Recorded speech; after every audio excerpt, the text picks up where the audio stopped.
आज शिवराज्याभिषेक सोहळा आहे. 352वा शिवराज्याभिषेक सोहळा किल्ले रायगडावर पार पडतोय आणि याच शिवराज्याभिषेक सोहळ्यासाठी मराठा योद्धा आपल्यासोबत जरांगे पाटील सर आहेत.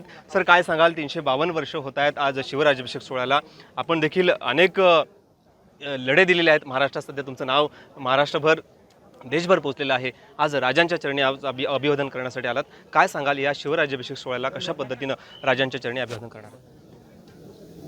या पृथ्वीतलावर या जगात राजांपेक्षा आम्हाला दुसरं मोठं कोण.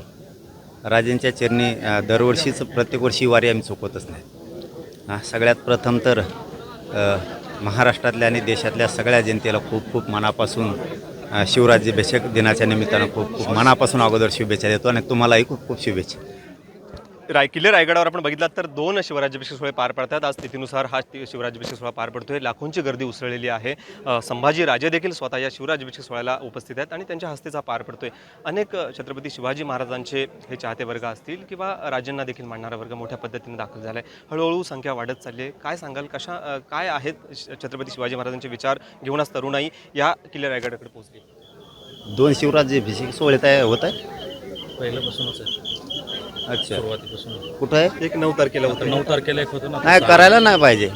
राजांच्याबद्दल इतका दुजाभाव ठेवायला नाही पाहिजे. जर जनतेचं सगळ्या मत आहे 6 जून तर एकच व्हायला पाहिजे. असे 2-2 करण्याचा घाट विनाकारण दूषित समाज होईल असं कधी वागू नये. संस्कार हिंदू धर्माचे, राज्याचे, देशाचे सांगायचे, छत्रपती शिवरायांचा विचार सांगायचा आणि मग एका जाग्यावरती एकच राज्याभिषेक सोहळा का नाही करायचा? याचा अर्थ तुमची दुटप्पी भूमिका आहे. मग तुम्हाला दाखवायचं एक आणि अंधारातून करायचं एक, म्हणजे तुम्हाला जनता एक होऊ द्यायची नाही याचा अर्थ असा होतो. जरांगे सर, एक शेवटचा प्रश्न विचारतोय. महाराष्ट्रात वाढते अत्याचार पाहायला मिळत आहेत. कुठेतरी प्रशासन कमी पडतोय का?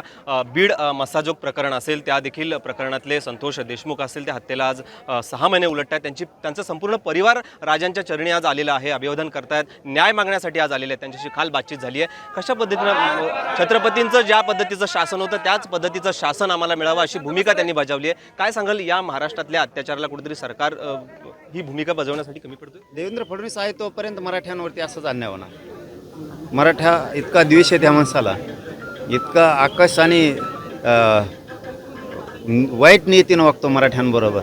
त्याच्यामुळं देशमुख परिवाराला छत्रपती शिवरायांच्या समोर येऊन नतमस्तक व्हायला लागतं आहे आणि मागणी करावी लागते. असं तुम्हीच म्हणतायत की न्याय शेवटी राजांकडूनच मिळत, राजांकडूनच आशीर्वाद मिळत, या भावनेतून देशमुख कुटुंबाला असावं. कारण त्याचा अर्थ असा होतो की देवेंद्र फडणवीस मराठ्यांना न्याय देणार नाही, त्याचा अर्थ असाच होतो. आणि शक्यतो काय झालं बरं का, देवेंद्र फडणवीस जवळपास ते मॅटर दाबलंच त्याने. त्या प्रकरणाची विल्हेवाट लावली बरोबर त्यांनी पद्धतशीर सरकार प्रतिनिधीमध्ये टाकून सरकारचा.